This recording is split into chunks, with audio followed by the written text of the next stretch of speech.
कि आप सबकी शुभकामनाएं। मैं मुबारक तो आप लोगों को नहीं दूंगी क्योंकि आज के दिन हम रेफ्यूजी हो गए थे, बिल्कुल घर से 3 कपड़ों से निकले थे।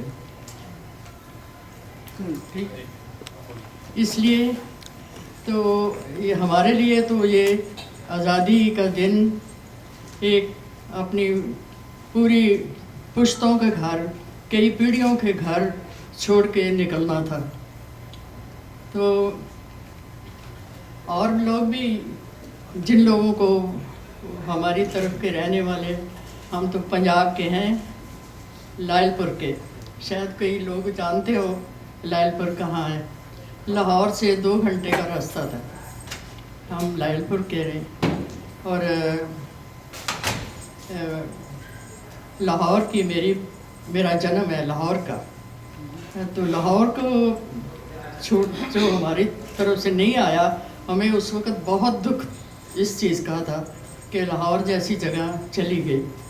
पर और भी भाई बहुत कुछ गया, पीढ़ियों की जायदाद, घर बार, पुश्तों की चीज़ें हमारी गई। और हमारे ग्रैंडफादर ने उस वक़्त कह रखा था कि आप लोग घर की औरतें, लड़कियां हमेशा 2-2 कपड़ों में हम रहती थी। मतलब एक पहने हैं तो 2 सूट पहने हैं। क्यों वो कह रखते थे कि अगर कहीं दौड़ना पड़े, आदमियों का, लड़कों की तो कोई बात नहीं, लड़कियों के पास 2 जोड़े कपड़े होने चाहिए। बस यही कुछ हम वहाँ से लेके आए। और फिर यहाँ जब दिल्ली जिनके रिश्तेदार थे, उन्होंने बच्चों को पहले भेज दिया, बुढ़ों को भेज दिया, औरतों को, कि छुट्टियां हैं, बच्चों को स्कूलों में आएंगी, छुट्टियां गुजार के हम वापस आ जाएंगे, कुछ नहीं होगा, ये ऐसे ही शोर शराबा मचेगा, होना माना कुछ नहीं है। क्योंकि तख्ते बदलते हैं, रियाया कभी नहीं बदली। अंग्रेज़ आए, मुग़ल आए, मतलब तख्ते तो बदलते हैं पर प्रजा कितनी बदली है। पहला वाक़या है हिस्ट्री में कि हिंदू इधर हो जाओ, मुसलमान इधर हो जाओ। इससे पहले कभी प्रजा नहीं बदली थी। पर ये होने के बावजूद भी हिंदू तो सब आ गए, एक एक निकाल दिया उन्होंने। अरे मुसलमान तो भरा पड़ा है। कुछ साल थोड़े मुसलमान कम थे दिल्ली में, थोड़े डरे हुए थे, पर अब तो बहुत खुल्लम खुला है, सब दिल्ली भरी हुई है। और ऐसा वाक़या हुआ कि 62 से 64 तक मैं पाकिस्तान में थी, कराची में। मेरे husband foreign service, Indian foreign service में थे। तो 2.5 साल हम वहाँ कराची में रहे हैं, मैंने तो कोई हिंदू देखा नहीं वहाँ। अगर जो हिंदू थे भी, उनको उन्होंने कन्वर्ट कर दिया। मुसलमान बनो ने तो मार देंगे, ये करेंगे। जिनकी बहुत जायदाद थी, प्रॉपर्टी थी, वो मुसलमान बन गए। और नाम अभी भी हमारे, जहाँ हम रहते थे कराची में, हमारे नज़दीक था एक मिस्टर वोरा, उसकी वाइफ कई दफ़ा मुझे मिली है। एक मिस्टर सैगल था, कभी सैगल और वोरा मुसलमान नहीं हुए, वो ज़रूर वो हिंदू थे, वो कन्वर्ट कर दिए गए। तो यहाँ हमारे तो उनको जो कुछ भी हो रहा है उनके हक में हो रहा है, उनको कोई तकलीफ़ नहीं है। हम लोगों को तो पाकिस्तान में रहते हुए भी, हम 2.5 साल गवर्नमेंट सर्विस में होते हुए भी, भुट्टो का ज़माना था जब हम थे वहाँ कराची में। तो ये मेरा बेटा जवाहर उस वक्त 9 साल का था। तो ये पढ़ता था वहाँ, हमने सेंट पॉल स्कूल में डाला हुआ था। तो कभी बाहर जाता था खेलने, तो गली के लड़के आ जाए, हिंदू का लड़का, हिंदू का बेटा, हिंदू का बेटा करने शुरू कर दें। हम बुला लेते थे, बेटा घर आ जा, पता नहीं क्या कर दें क्या ना करें। तो कभी कश्मीर टॉक फेल हो गई या ये हो, या तो हमारे घरों पे पत्थर पड़ते थे, सब कुछ होता। बड़ी टेंशन में हमने 2.5 साल वहाँ गुजारे, क्योंकि गवर्नमेंट की जॉब थी, सर्विस थी, हमने करनी थी। पर हम ये सोचते थे कि उन लोगों को कहाँ कितना आराम है, आराम से घूम रहे हैं, अब दिल्ली में तो कोई जगह ऐसी नहीं है जहाँ वहाँ ना हो। पहले खाली कुछ साल हमने देखा दिल्ली में कि ये थोड़े इलाके में जामा मस्जिद दरियागंज में थोड़े थोड़े, अब तो दरियागंज में सब है ही मुसलमान। क्योंकि मेरी मदर जब पार्टीशन के टाइम जब रेफ्यूजी होके आए तो दरियागंज में ही एक गोलचा सिनेमा के सामने उन्होंने एक जगह ली थी और लिया गया। इतने डरे हुए लोग थे उस वक़्त पार्टीशन के टाइम। एक मकान तो खाली बहुत पड़े थे, सब कुछ था, पर डर था हर वक्त। कर्फ्यू लगा हुआ है, पुलिस बैठी हुई है घर में, ये है तो किसी एक एक कमरा लेके किसी में मामा चाचा कोई सबको बिठा दिया। डर था बाहर कैसे जाए। पर उन लोगों को खुल्लम खुल्ला वो जो मर्जी करें। हम लोगों को ये था गवर्नमेंट सर्विस है, नौकरी छूट जाएगी, ये मत चालू करो, वो ना, वो सब कुछ वो लोग करते हैं। वहाँ हम लोगों का रहना पाकिस्तान में जब थे तो हमने ये सोचा कि हम आए हुए हैं तो लायलपुर अपना घर देखने जाएंगे। हमें गवर्नमेंट ने परमिशन नहीं दी, कहने लगे कि जाना है तो अपनी रिस्क पे जाओ। तो हमने सोचा हमने किस लिए जाना है, हमारा कोई रिश्तेदार नहीं है वहाँ। अब घर बार हमारे फादर वहीं थे तो उन्होंने आग उग लगा दी थी, तो घर भी नहीं है। मेरे फादर पोस्ट मास्टर थे ये लायलपुर के हेड पोस्ट ऑफिस में।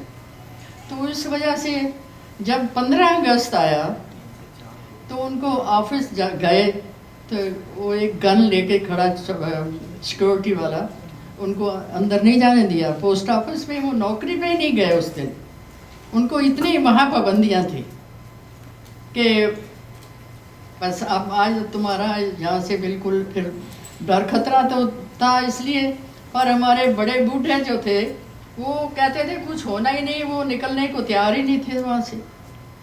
वो कहते थे कुछ नहीं होगा। लास्ट मोमेंट पे जब देखा कि ये बहुत हालत ख़राब है तो फिर उनको किसी तरीके कैंपों में जा, ये कर। और मेरे फादर के एक मिलिट्री में ऑफिसर था जो कि उस वक़्त उनका फ्रेंड होगा बचपन का। उन्होंने कहा, मेरे फादर ने बोला कि गली में जितनी भी जवान लड़कियां हैं सबसे पहले तो कोशिश करके उनको निकाल, क्योंकि गली में कई घर मुसलमानों के कई हिंदुओं के। वो मुसलमान कहते थे ये बिमला मेरी है, पुष्पा मेरी है, कमला मेरी है, ऐसे ऐसे उन्होंने सोच रखा था। तो हमारे फादर को ये लगता था कि जवान लड़कियों को पहले निकाल के तो इंडिया की बॉर्डर क्रॉस करा था। तो उनके फ्रेंड ने गली की सारी लड़कियां, बुढ़े, बच्चे सब निकाल के फिरोज़पुर पहुंचा दिए। पर लाहौर रावी के पुल के ऊपर उनके ट्रक में मतलब है कि टायर में अटैक हुआ। जैसे ट्रक रुक जाएगा तो हम लड़कियों को मार डालेंगे, ले जाएंगे, कुछ करेंगे। और फिर उनको ये भी पता था कि ये लोग जा रहे हैं तो इनके पास कोई सोना पैसा कुछ साथ होएगा, सारा कुछ लूट लाट लेंगे। और सारे जितने लायलपुर स्टेशन, लाहौर स्टेशन पे पठान ही पठान भरे हुए थे। ये तो मैंने अपनी आंखों से देखा है। तो मैं 3 दिन हम स्टेशन पे बैठे रहे कि हमें गाड़ी पकड़नी है। गाड़ी कोई आई नहीं। जब गाड़ी आई, खाना देने आ रहा था मेरा कज़न ब्रदर, वो मुसलमानों का तुर्की टोपी पहन के आता था, हमें दे जाता था। तीसरे दिन हमें गाड़ी जैसे आपने पिक्चर में देखी कैसे भरी हुई है। और मेरी उस वक़्त उम्र 18 साल, 18.5 साल की हुई। मुझे उसने खिड़की से अंदर फेंक दिया कि तू अंदर फेंक दो, अपने आप पहुंच जाओगे। ये हालत थी उस वक़्त, हमने तो देखी। तो पर जब हम दिल्ली पहुंच गए या फिरोज़पुर बॉर्डर पहुंचे, अमृतसर पहुंचे, सिखों ने बड़ी मदद करी हमारी उस वक़्त। पूरी खाना वाना देते थे, करते थे। पर उसके बाद फिरोज़पुर में कैंप में हमारे बुढ़े लोग, बच्चे, औरतें कैंपों में कई महीने रहे। और हम लोगों को पता नहीं था कि हमारा कोई रिश्तेदार कहाँ है, ना उनको पता था हम कहाँ हैं। मेरे father in law Kurukshetra camp में हमें पता लगा कि उनकी डेथ हो गई है वहाँ। तो पता कैसे लगा, कई महीने बाद पता लगा। वो कुरुक्षेत्र में ही मरे हैं, हम दिल्ली में हैं, उनको कुछ पता नहीं, क्योंकि पता ही नहीं था कि हम गाड़ी कहाँ ले जाएगी, कहाँ गाड़ी पहुँचेगी। जहाँ भी गाड़ी पहुँच गई वहीं उतर गए। वो खाने पीने का कुछ था नहीं हम लोगों के पास, कोई पैसा टका नहीं था। हम लोगों की जिनकी नौकरियां थी दिल्ली में वो तो फिर भी ठीक थे, पर बाकी लोग खाने पीने का कुछ नहीं। वो यहाँ भी दिल्ली में भी कैंप लगा, ये किंग्सवे कैंप अभी भी है। वहाँ हमने ये सोशल सर्विस करी हमने। और घर का मैं क्या, घर में जितने रिश्तेदार आते थे 30-30 आदमी घर में थे। उनको खाना उनका बनाना है, उनको खाना देना है, और खाने के लिए कहाँ से लाएंगे, रहने के लिए कोई जगह नहीं है।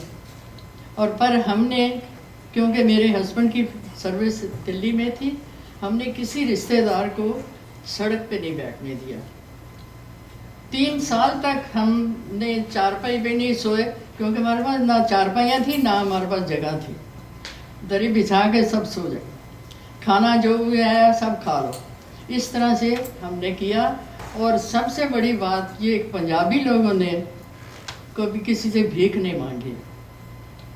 हमारे अच्छे अच्छे रिश्तेदार सड़कों पे बैठ के सब्जी बेची है उन्होंने, सड़कों पे बैठ के साइकिल पंक्चर लगाए हैं, क्योंकि वो जो ज़मींदार लोग थे वो पढ़े लिखे तो नहीं थे और कोई काम ही नहीं कर सकते थे। काम लाते कहाँ से खाने के लिए? उन्होंने बड़ी मेहनत करी, पंजाबियों ने बहुत मेहनत करी, जितनी मेहनत पैसे। पर इस वक्त सब बड़े खुशहाल हैं, सब सेटल हैं, सब कुछ अच्छा है। Thank you.